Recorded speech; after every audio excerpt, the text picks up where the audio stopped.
Hey guys, what's up? And welcome everybody back to the channel. Now, today we're going to be looking at 10 overpowered loadouts you can run in Warzone. Now, of course, loadouts are going to be your customizable class that you can obtain within the match. We're going to be looking at 10 different optimized loadouts and what particularly they're good for, some of the strengths and weaknesses, and I think you'll get a lot out of this video. So that being said, if you guys end up enjoying, please make sure to give the video a like rating. Remember to subscribe to the channel if you are new as well, as 85% of my viewers aren't currently subbed, so make sure to go ahead and do that. So anyways, let's go and take a look at the top 10 overpowered loadouts that you can run in Warzone. So taking a look at our number 10 spot, this is going to be a very overpowered medic class setup. Now, this can be put together in a couple of different ways, but you're going to want to generally run the MP5 with the most important attachments being the muzzle brake and also the angled grip. Now, that will significantly cut down on the horizontal recoil on the MP5, making it an absolute laser up close. Now, the sauce to this class setup is in the perks. Double time, cold-blooded, and also tune-up. These perks in combination make your revive power with your teammates absolutely unreal. Of course, you can still defend yourself. You can either use a pistol or a sniper with this class.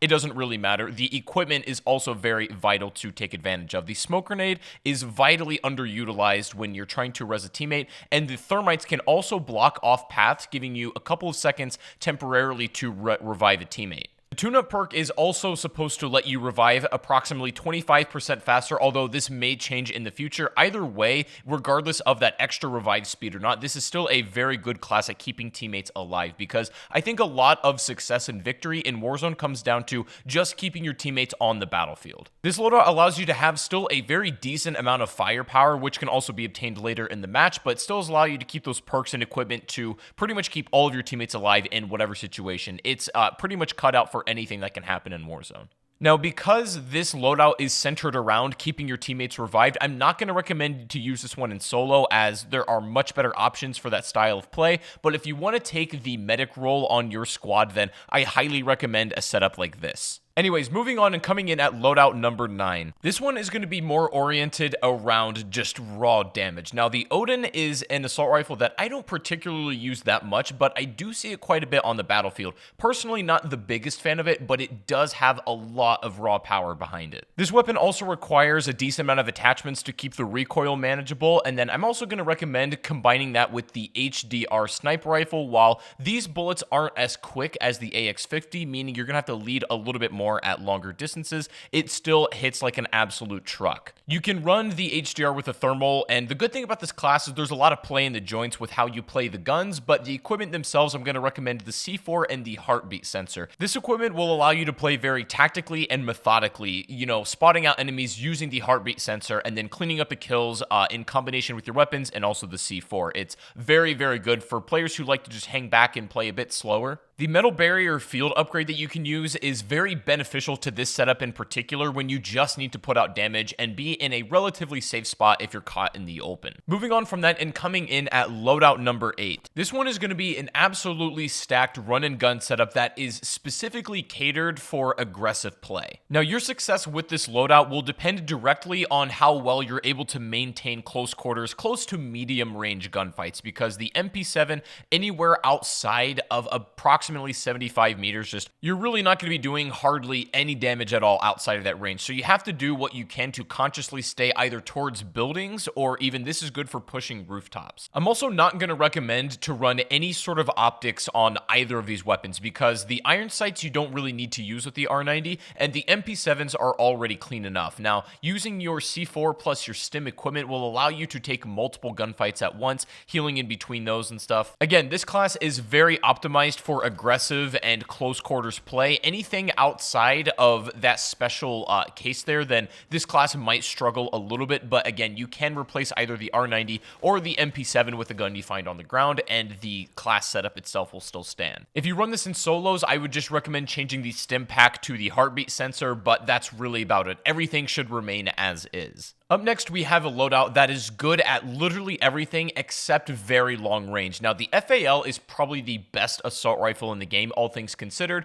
but it is single tap. And the way this is best ran, in my opinion, is to use as a fast-firing single tap assault rifle. And I know a single fire isn't everyone's cup of tea in BR games. Combining that with an R90, your very up-close center will be covered as well. Now, the only downside is this class isn't amazing at extremely long sniper range. Even though the FAL can hit over there, if you're running this with a red dot and using it for medium range combat, then of course you're not going to be able to reach those guys very well. But I think this loadout is best used on hill-to-hill combat. If you like a little more versatility in your FAL, you can run the canted sight, so you have 2 magnifications, and that seems to work quite well also. This is a pretty specialized class setup, I would say, and if you're not a fan of single-fire weapons as your primary gun in just video games or BR in general, then I probably wouldn't recommend this one, and there will be others that suit you better. But for a very specialized performance like this, I would actually recommend this setup very much. Next up, we have one of my personal go-tos, the M4 and the AX50. Now, this is just an all-around good class. It's sort of the jack of all trades. Now, while it isn't amazing at anything in particular, you literally don't have any weaknesses with this setup. Now,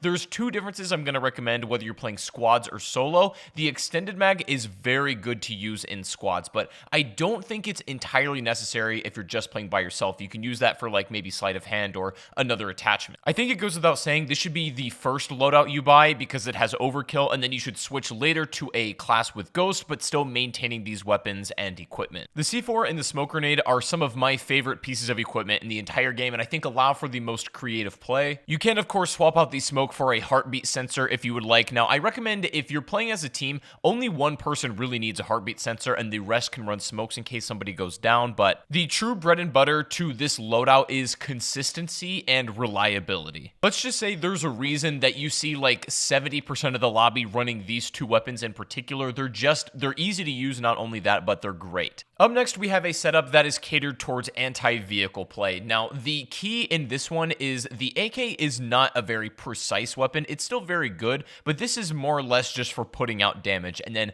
combining that with the Pila rocket launcher makes it almost impossible for anybody to abuse vehicles on you in this game because, let's be honest, they are pretty overpowered currently. The perks I'm going to recommend EOD, Ghost, and Amped. Now, what's cool about Amped is this will increase your rocket launcher reload speed. You can also run Scavenger if you're having trouble finding more rockets and ammunition for this class, but that can be easily obtained through other means. This loadout is also effective at maintaining compound position if you're holding that down because it's very hard for people to push you using vehicles. And in theory, with this setup, you should be prepared miles before they even crash your compound, so it is essential for that. Up next, we have a very strong beginner class setup. Now, this is very similar to the same mentality as the AX50 and M4, but you don't have to commit as hard to this one. The nice thing about the MP7 plus the Dragunov is that because the sniper is not a one-shot bolt action, you can miss shots and still have plenty of room to follow up, and same thing with the MP7 as it is very solid in clearing out small buildings. Along with the other MP7 class, I'm going to still say that don't run an optic on the MP7 as the iron sights are clean enough, and I also recommend running the default on the Dragunov unless you want to run something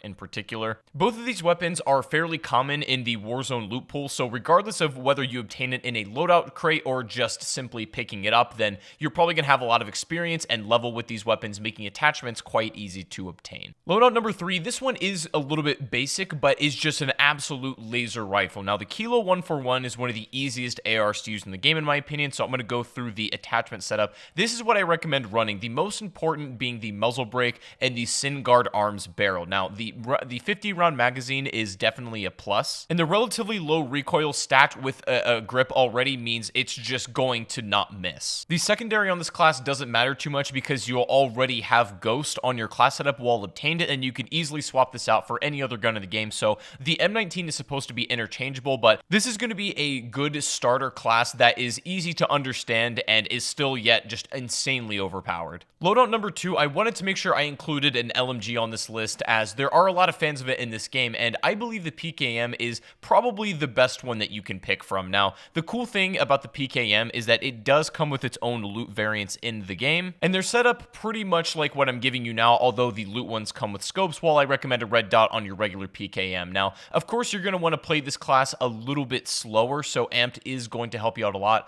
especially while swapping out that secondary for something else. Keep in mind, with this setup, Ghost is very important, and ideally, you're going to want to come across another lootable sniper to pair with your PKM. So while this is a class that isn't super mobile, it will put out a lot of damage and will be very consistent. Coming in at the number 1 spot, one of the most overpowered loadouts you can run, in my opinion, is the AUG plus the AX50. Now, the thing with the AUG is it's already pretty a good gun, but if you run it with the 5.56 rounds instead of its regular 9mm, this makes it an absolute machine, and as far as I'm aware, has the fastest time to kill in the entire game. It's going to swap out its 9mm standard rounds with 5.56, and this makes the bullet velocity also much higher. The double time perk combined with the AUG gives you approximately like a 30% increase in crouch speed, so this is not only good at hill-to-hill combat fighting across ridges, it's great for buildings, and even that very long distance is covered with that AX50, so this literally doesn't have a single weakness in this entire setup. If you want to go even crazier with this AUG 5.56, you can get the stopping power rounds, which can be found as a field upgrade, and